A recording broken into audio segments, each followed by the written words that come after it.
Ya, selamat datang kembali di channel yang penting belajar matematika dari rumah bersama Pak Sunas.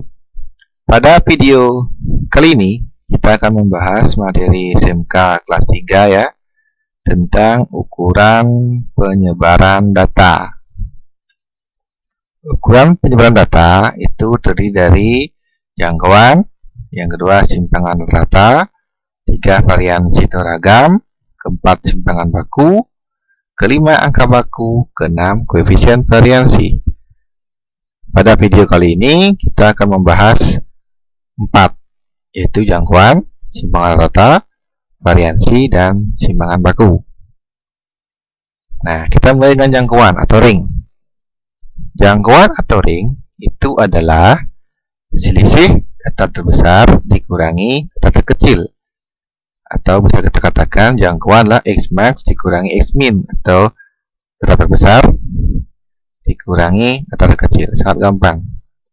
Misalnya, tentukan ring dari data tersebut berapa.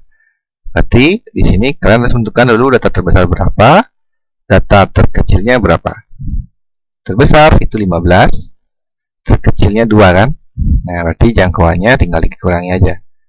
15 dikurangi 2 itu 13. Nah, selain jangkauan, ada juga lebih khusus dia tentang jangkauan antar kuartil. Berarti yang kita cari jangkauannya adalah kuartilnya kan, gitu intinya.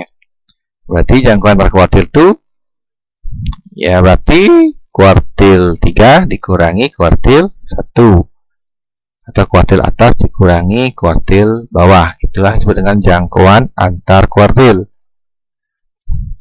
Ada juga namanya jangkauan interkuartil. Jangkauan semi interkuartil itulah sama aja dengan simpangan kuartil, artinya setengahnya, semi kan setengah.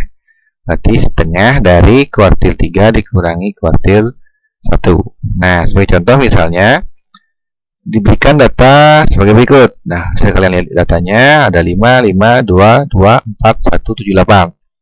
Kalian disuruh menentukan yang pertama adalah jangkauan kuartil, yang kedua itulah simpangan kuartil. Nah, sebelum menghitung berarti kalian harus mengurutkan dulu, urutkan dari data terkecil sampai terbesar. Nah, sebelum kita bisa menghitung kuartil 3 dan kuartil 1, tentu kita harus menentukan dulu tengah-tengahnya tuh, atau kuartil 2. Namanya median ya, berarti kita cari dulu median atau kuartil 2-nya. Di sini kuartil 2-nya kan di sini ya. Di sini 4 data, di sini 4 data ada seimbang. Berarti kuartil 2-nya itu 4 ditambah 5 bagi 2. Data yang di sini 4 tambah 5 bagi 2 itu 4,5. Sekarang kita akan mencari atau membagi bagian yang sebelah sini menjadi bagian yang sama lagi, yang tepat di tengah-tengah kan di sini. Berarti di sana disebut dengan kuartil 1. Kuartil 1 berarti 2 ditambah 2 per 2. Berarti 4 dibagi 2 itu 2. Ya. Nah, sama dengan cara sama di sebelah sini kita bagi 2 lagi. Nah, kita bagi 2 tepatnya di sana kan. Itulah Q3. Berarti Q3 atau kuartil atasnya ini adalah 5 tambah 7 bagi 2. 5 tambah 7 12. 12 bagi 2 6. Nah, setelah kalian dapat Q3 dan Q1, berarti untuk jangkauan kuartilnya kan Q3 kurangi Q1. Berarti 6 dikurangi 2 sama dengan 4. Nah, sedangkan simpangan kuartil di setengah dari ini itu 2. Kalau kita hitung dari awal juga boleh. Simpangan kuartil kan setengah dari Q3 kurangi Q1. Berarti setengah dikali 6 dikurangi 2. Berarti 6 kurangi 2 kan 4. 4 kali setengah itu 2. Nah, demikian cara kita mencari jangkauan kuartil dan simpangan kuartil. Lanjut. Nah, materi berikutnya adalah simpangan rata-rata. Dalam video ini kita simbolkan dengan SR, simpangan rata-rata ya. Nah, simpangan rata-rata adalah ukuran penyebaran data yang mencerminkan penyebaran setiap nilai data terhadap nilai rata-ratanya. Nah, untuk mencarinya, untuk data tunggal, itu adalah sigma dari harga mutlak XI dikurangi X rata per N. Nah, dimana SL ini adalah simpangan rata, sigma ini kan jumlah, ya kan, jumlah harga mutlak dari selisih X itu data ke I dikurangi rata-ratanya. Jadi per N. N itulah banyak datanya berapa. Kalau data tunggal. Kalau data berkelompok atau tunggal berbobot ya. Jadi di sini sama juga sigma, cuma harus dikalikan dengan FI dulu. Unsur mana A, FI. Jadi FI, jadi frekuensi masing-masing data itu dikalikan dengan harga mutlak dari selisih pengurangan, selisih dari data ke I dikurangi rata-ratanya, dibagi dengan N, terbanyak datanya. Nah, sebagai contoh, misalnya tentukan simpangan rata dari 32, 50, 55, 28, dan 35. Berarti kalau kita ingin mencari simpangan rata-rata, kita perhatikan rumus, berarti kita memerlukan namanya rata-rata di sini kan. Berarti kita sebelum bisa mengurangi dengan data ini, kita harus mencari dulu rata-ratanya.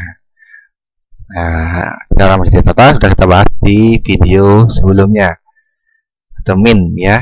Jadi kita tinggal tambahkan 32 tambah 50 tambah 55 tambah 28 tambah 35 dibagi dengan banyak datanya, 1, 2, 3, 4, 5 ya. 5 itu 200 bagi 5, 40. Jadi rata-ratanya itu 40. Berarti untuk mencari simpangan rata, kita memerlukan harga mutlak dari pengurangan data yang ada di sini dengan rata-ratanya. Berarti 32 dikurangi harga mutlak 32 dikurangi 40 ditambah harga mutlak 50 dikurangi 40 dan seterusnya. Nah, kita bisa tulis seperti ini. Berarti ini 32 dikurangi 40 dimutlakan. Nah, ini kan. Kemudian 50 dikurangi 40 dimutlakan. 55 dikurangi 40 dimutlakan.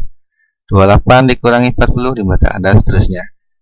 Sampai di sini ada 1, 2, 3, 4, 5. 5 data hampir bagi 5. Nah, tinggal kita hitung.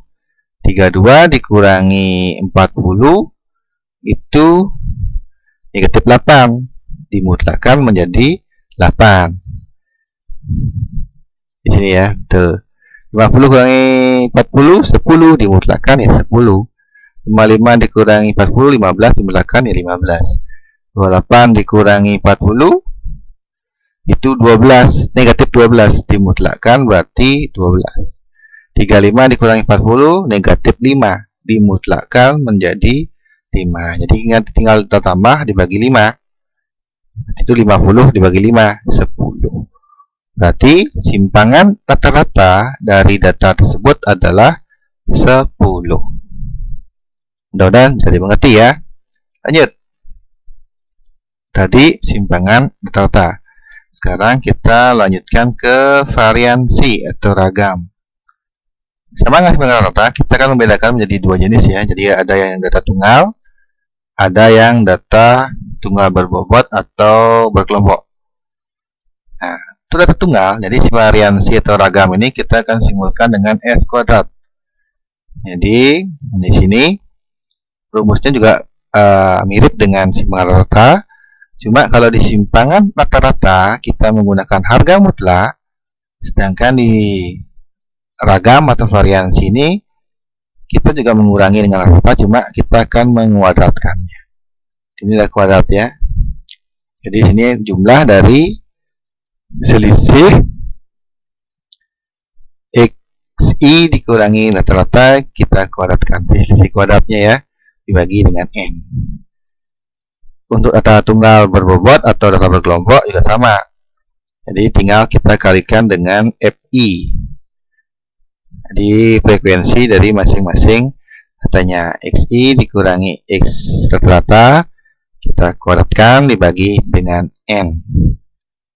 Nah, di mana S kuadrat itu adalah variansi atau ragamnya, N banyak datanya berapa, XI yang di sini.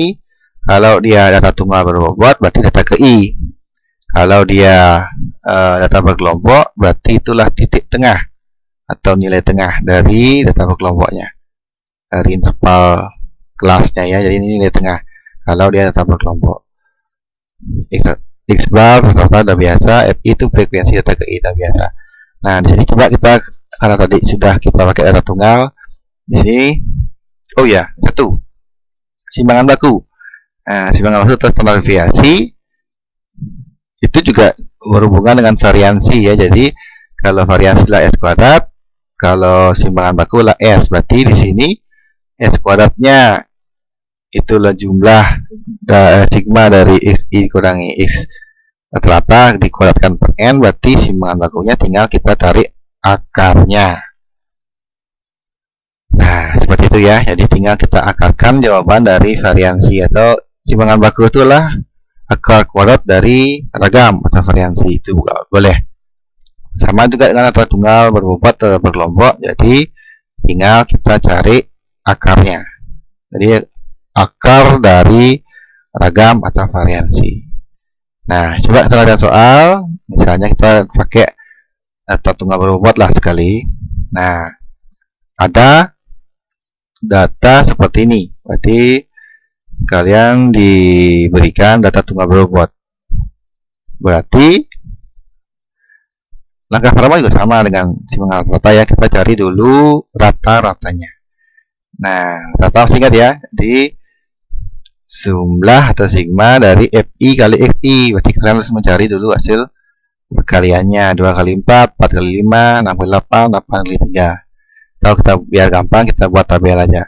Di 2 kali 4 itu 8, 4 kali 5 20, 6 kali 8 dipat 8, 8 kali 3 24. Nah, yang kita buka kan jumlah, berarti jumlahkan 8 tambah 20 tambah 48 tambah 24 itu 100. Di sini jumlah FI, berarti jumlah frekuensi. Nah, jumlah frekuensinya kan 20. Berarti di sini 100 bagi 20 itu dapat 5. Nah, baru kita bisa hitung atau menyusun standar deviasinya. Nah, standar deviasi berarti kan akar dari jumlah FI kali hasil pengurangan XI dikurangi X rata-rata kuadrat. Aduh, jelimet sekali. Per N. Nah, kalau kita perhatikan rumusnya kan, yang kita perlukan itu ini kan. Jadi kita harus mencari dulu XI dikurangi rata-ratanya. XI itu data ke I ya. Data pertama kan 2, data kedua itu 4, data ketiga itu 6, data keempat itu 8. Jadi kita harus mengurangi dengan rata-rata yang terdapat tadi, itu 5. Baru kita kuadratkan. Atau kita langsung aja dikurangi, dikuadratkan. Kita buat kolom dulu. XI dikurangi rata-rata. Berarti di sini 2 dikurangi rata-rata 5 dikuadratkan. Berarti 2 kurang 5 kuadrat itu 9 ya. 3 kuadrat 9. Betul. 4 dikurangi 5 kuadrat 1. 6 kurangi 5 1 kuadrat berarti 1 juga. 8 kurangi 5 3 kuadrat 9.